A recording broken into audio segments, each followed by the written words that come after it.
En travaillant sur la suite de cette vidéo, j'ai envisagé d'essayer d'amener l'idée comme quoi on est toujours en train de croire des informations. Là, puisqu'on a deux trucs contradictoires, on peut facilement se demander pourquoi je croirais ça plutôt que ça. Mais en fait, à chaque fois qu'on croit une info, ça serait intéressant de repérer qu'est-ce qui m'a convaincu. Pourquoi est-ce que je crois les choses que je crois? Ça me semble être une bonne question. Même si rien vient y contredire, trouver le pourquoi je trouve ça crédible. Voilà, j'ai pas mal envisagé d'amener cette question-là et finir ma vidéo en disant « C'est chouette de repérer ce qui nous fait croire les infos ». Mais la vérité, c'est que finir en disant « Allez-y, faites ce boulot », ça aurait été un peu lâche de ma part. Ça aurait été lâche de finir sur « Je vous invite à chercher ce qui vous fait croire aux choses ». Et d'un autre côté, quand moi-même je me pose cette question, précisément sur ces deux vidéos, pourquoi je trouve celle-ci plus crédible, c'est dur de dire qu'est-ce qui fait que je crois plutôt en celle-là. Néanmoins, je suis arrivé à un premier critère qui, il me semble, a tendance à rendre les choses crédibles. C'est la cohérence avec ce qu'on croyait déjà. Comme si on avait chacun une base de données déjà établie, avec dedans tous les trucs qu'on croit. Et on va avoir tendance à plus facilement croire les choses si elles sont raccord avec les trucs qu'on croit déjà. Un exemple. Moi, je crois que les multinationales sont méchantes. Je crois vraiment ça. C'est quelque chose que j'ai un peu admis dans ma base de données. Et ça fait que si quelqu'un vient me dire « tu savais, il y a une grande multinationale qui vient de faire un truc horrible et inhumain au tiers-monde pour se faire des thunes. » Moi, je vais répondre « Ah ouais, sérieux? Putain, fais chier. Ok. » Je vais trouver ça crédible. Je vais pas demander « Ah ouais, c'est quoi tes sources? Je te crois pas. Je pense que tu mens. » Je vais y croire, parce que je crois déjà à des trucs qui vont dans ce sens. Voilà. Il y a ce critère de crédibilité-là qui, il me semble, existe fort. Que ce soit cohérent par rapport aux choses qu'on a déjà admises. Et dans le cas 6ix9ine, c'est justement ce truc-là qui m'a fait remettre en cause le 20h. C'était pas cohérent avec ce que je savais déjà, donc ça me semblait pas crédible. C'est un critère que je trouve un peu moche, quand j'y pense. Je trouve ça nul parce que, du coup, on reste comme dans une bulle de connaissances qui s'élargit que dans une direction. Quoi qu'on a sûrement besoin de ça pour pouvoir penser.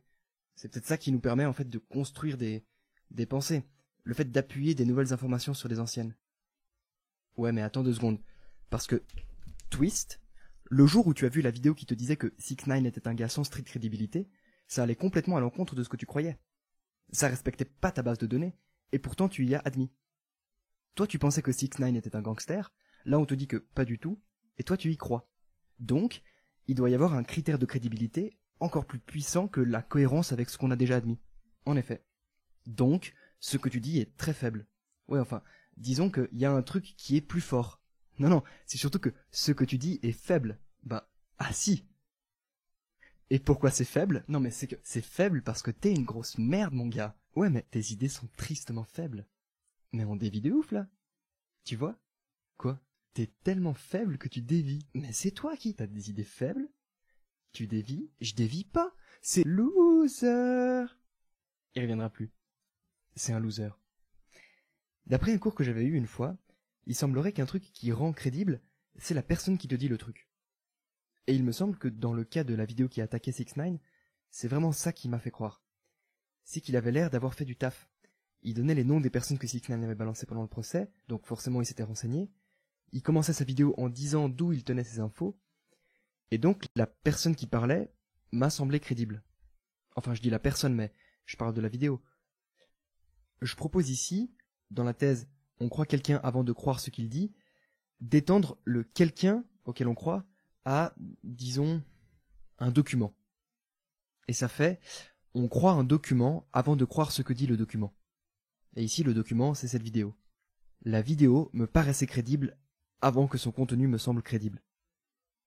Et on arrive ainsi à 2 éléments qui poussent à croire. La crédibilité de l'informateur et la cohérence avec ce qu'on croyait déjà. Et il me semble que si, quand on admet une nouvelle info, on se pose déjà rien que la question « Est-ce que ce qui m'a convaincu, c'était en premier lieu l'information ou l'informateur ?» Ça fait déjà bien bader. Et ensuite, on peut probablement aller beaucoup plus loin. Alors, j'invite trop à faire cet exercice-là, de faire ce travail de se demander, quand on se rend compte qu'on s'apprête à croire quelque chose, qu'est-ce qui m'a fait trouver ça crédible? Mais t'avais pas dit que tu finirais pas là-dessus? Non. J'ai pas dit que je finirais pas là-dessus, j'ai juste dit que je trouvais ça lâche. Ah ok, très bien. Pirate comme je bégère, ma pute en trace dans les rues. J'ai débarqué sans prévenir pour faire mal comme la première fois par le cul. Anubis descendu sur terre avec un cœur encore plus gros. Nous pour la haine et les euros, l'industrie crie mon nom quand je la baisse. Oiseau dans les feuilles, c'est pas des comme des hivers qui pleuvent. Y'a de la coke dans le ventre des bêtes, de la haine dans le cœur des jeunes. Franchement je sais pas lesquels seront éventrés en premier, mais dans le doute j'élève quand même un bébé alien dans mon ventre. Je regarde les étoiles défiler avec tous les autres enfants de la horde. Petite scène post-crédit. Du coup, j'ai regardé le clip qui vient de sortir là, le 6ix9ine, Go au bas. Même si le gars du 20h dit que ça a été fait en studio, moi je pense qu'il a dû tourner dans son salon, vu qu'il est obligé d'être chez lui. À un moment, il montre son bracelet, genre, ouais, moi je fais de la tôle, moi. Et je voulais juste mentionner, en post-crédit, parce que ça n'a rien à voir avec ma vidéo, je voulais juste saluer l'image des femmes qu'il donne dans son clip. Parce que, dans ce clip, il est avec des filles, et si on regarde un peu quel rapport est-ce qu'il met en scène entre gars et filles, donc qu'est-ce qu'il prône en termes de rapport mec-fille, bah c'est intéressant. Parce que on y voit l'idée comme quoi, même s'il y a des différences physiques, tu vois, il y a des hormones qui font qu'elles vont avoir plus de seins, des hanches, et ben ces hormones-là, c'est pas les hormones qui agissent sur les sentiments. Les filles ont les mêmes sentiments que les gars. Malgré les différences, genre, tu vois les mains, elles sont généralement plus larges, et ben tu as les mêmes émotions. Cette thèse-là, que tu vois à fond dans le clip, moi je sens que ça a vraiment pour impact de nous enlever de la tête cette idée de les filles sont différentes des gars fondamentalement. En fait c'est ça, avec son clip, 6ix9ine pulvérise cette idée. Et il sous-entend qu'on peut, avec une personne de l'autre sexe, échanger intellectuellement par exemple. Quand on part de la thèse qu'il défend dans son clip, ça paraît logique. Et on voit dans Goba que au nom de cette thèse que je rapporte du clip, le gars se permet de, par exemple, simplement ne pas hypersexualiser les meufs. C'est con, hein, mais c'est trop rare de voir ça dans l'art fait par des gars. Et 6ix9ine le fait subtilement, donc voilà. Bravo 6ix9ine. Je voulais finir là-dessus. Par dire... chapeau.